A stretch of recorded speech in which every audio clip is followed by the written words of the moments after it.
C'est la nuit, il est 4 heures du matin. Avant que le jour ne se lève, avant que les fantômes ne se dissipent, je voudrais prendre un temps avec vous.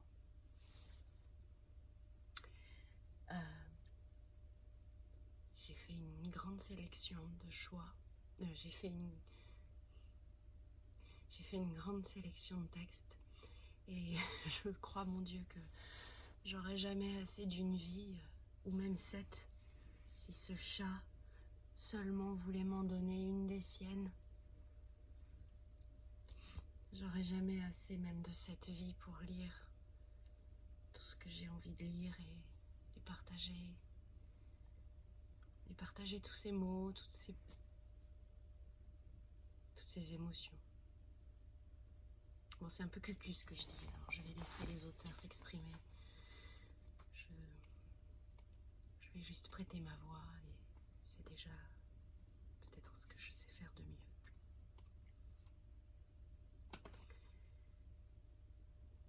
Mathias Malzieu, un jeune auteur, 38 mini-western, il fait plein de trucs ce gars, il est touche à tout, il fait de la musique, il écrit, il fait des films aussi je crois maintenant, des films d'animation en tout cas. Histoire de printemps. Le printemps vient de coller ses odeurs de pluie tiède et de fleurs mouillées sous mes narines et ça me rappelle des histoires de bracelets d'argent. Ici et maintenant, j'ai une pâte à bisous rebondissante qui s'applique à me colorier l'esprit quand il s'obscurcit et qui m'a directement branché les neurones sur les sensations de printemps. Alors je me sens bien, papillon tranquille. Ça ne m'empêche pas de tomber en colère noire encore souvent et de vouloir transformer les gens en un bouquet de verre en cristal pour les exploser tous, d'un coup, contre un mur. On m'a dit que l'océan se réchauffait. Je le laisse mijoter encore un peu et j'y vais. Quand le printemps aura définitivement donné à l'eau un goût de soleil et que la pâte d'écume sera gonflée et généreuse, j'irai me jeter dedans, rebondir et s'engouffrer comme un pop-corn.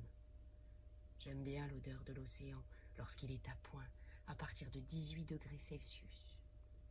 Lorsqu'il dessert les chevilles de ses mâchoires glacées et qu'il ne déteint plus violet sur le bout des doigts et des lèvres. Là, saupoudré de bruyère et d'embrun, il me fait saliver l'imagination.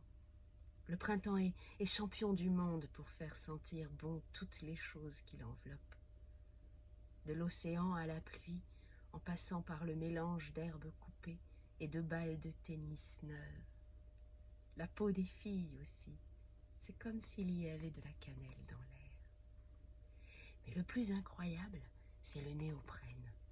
Oh, j'en ferais bien un parfum, voire même une boisson. Goût sirène en plastique, le diabolo néoprène, une sorte de Coca-Cola en fait.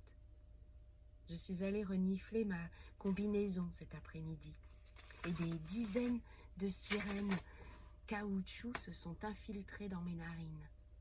Là, elles nagent dans mon cerveau en secouant leurs crinières d'algues à la cannelle et s'assoient sur toutes mes petits interrupteurs à spasmes. C'est ce que l'on appelle une crise d'océan. On veut voir, sentir, nager, surfer les yeux inondés de diamants d'écume et autres reflets humides dans les cheveux, tout ça. Le printemps favorise l'apparition de ces crises parce qu'il sent bon et que ça met en appétit. Avant de m'endormir, j'ai vu une de ces petites sirènes avec sa combinaison de néoprène, un truc très féminin avec une queue de dauphin sertie de petits coquillages blancs. C'était déhanchement crinière et sourire à paillettes à fond la caisse. Elle était là, allongée sur le lit, et j'habite chez elle. C'est joli, hein? Histoire d'orage. On a glissé sous l'orage. C'est à peine s'il nous a effleurés de quelques gouttes avec son odeur de poussière mouillée. Le ciel craquait de toutes parts comme s'il n'était qu'un vaste plancher noir et bleu, et que des dizaines de démons gras du bide sautaient dessus et passaient à travers. On avait la sensation qu'il allait nous claquer à la gueule comme un élastique que l'on tend de plus en plus fort, mais non.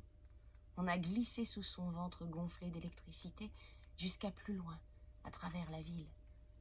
C'était la première fois que je sentais un orage de cette taille, et j'étais tout fier de me retourner pour le voir rugir derrière nous, tout énervé qu'il était de nous avoir ratés. Et ça sentait l'Odyssée, le western, la poussière mêlée de pluie. Les aiguilles des horloges se tordaient derrière les nuages pour nous indiquer l'arrivée imminente de la nuit, et ça, malgré nos longs skates en forme d'avion, nous n'y échapperons pas. Allez, encore un petit dernier.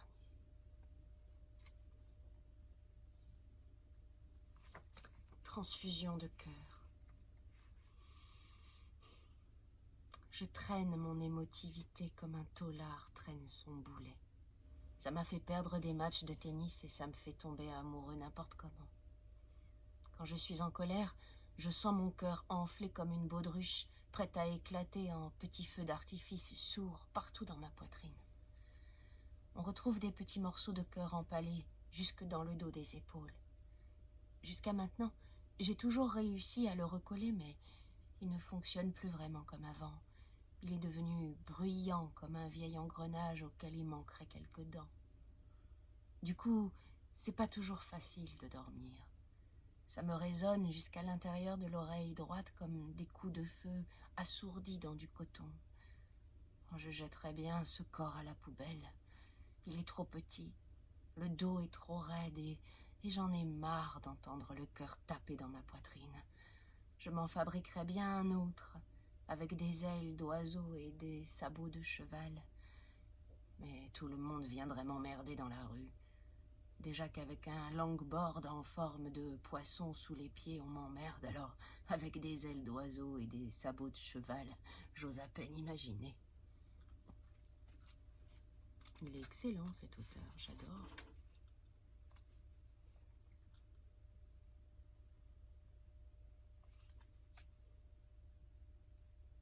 Chercheur d'or.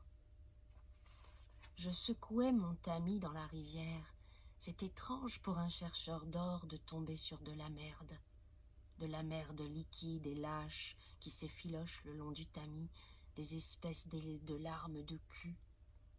J'ai raté mon tamis comme un frisbee aquatique et il a mollement ricoché vers le haut de la rivière. Quand il est repassé devant moi en descendant, ça m'a fait penser à d'anciens amis.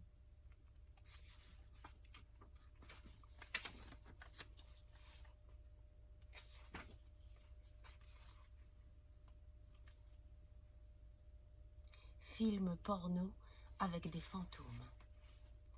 J'ai enfoncé mes draps dans une grosse machine de la laverie juste à côté de chez moi. Je les regardais s'emmêler et se tordre à travers les bulles à enfler et ronronner dans la mousse. Un vrai film porno. On aurait dit des fantômes en train de se lécher toutes les parties du corps dans un tourbillon. Comme d'habitude, le petit chinois qui tenait le magasin était tout plissé de rire. Il se marre tout le temps, ce mec. Je lui dis bonjour, il se marre. Tu lui rends la monnaie, il se marre. Tu lui dis au revoir, il se marre. Et si tu te mets à rire avec lui, il se plie en deux et balance de grandes claques sonores sur le hublot des machines en toussant. Je me demande bien ce qu'il voit à travers ses yeux aplatis pour se marrer comme ça. En tout cas, chaque fois que j'y vais, je reviens tout pétillant, d'excellente humeur, comme s'il m'avait injecté de la limonade dans le sang.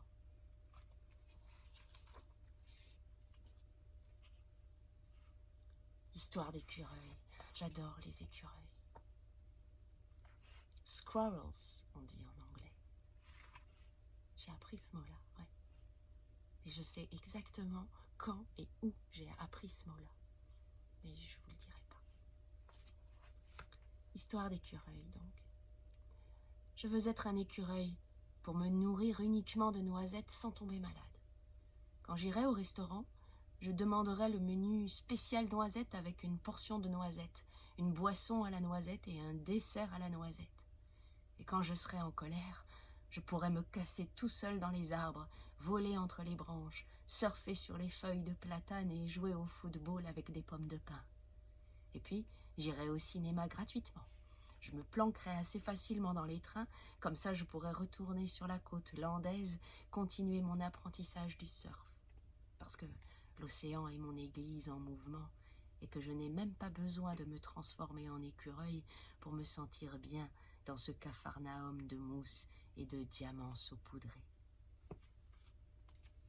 Beaucoup de talent, ce garçon, beaucoup de talent. D'ailleurs, ça me fait penser à un autre texte dans un autre bouquin que j'ai de lui, qui est plus triste, mais que je voudrais quand même... Oh non, non, non, me dites pas que je l'ai pas. Ou c'est toi, Tina, qui me l'a piqué. Je suis sûre que c'est toi qui me l'as piqué. Vite, vite. La caméra tourne et les gens, ils vont s'ennuyer. Ils vont me quitter. Je veux pas que les gens me quittent. Bon, bah, je l'ai pas. C'est pas grave. Bah, ça sera pour la prochaine fois. On va passer à... On va passer à...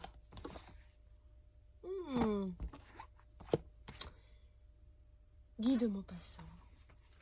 Ça change. C'est varié. Guy de Maupassant est un génie. Je suis allée sur sa tombe au cimetière Montparnasse. C'est très joli, c'est très touchant.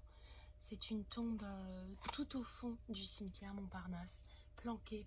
Il n'y a rien, il y a juste une plaque et il n'y a même pas une pierre tombale, hein, c'est de l'herbe avec de la terre. Et on se dit, putain, mais c'est pas vrai, ce type il est enterré là, quoi. C'était à 2 pas de chez moi avant, il y a longtemps. J'adore Maupassant. Le gueux.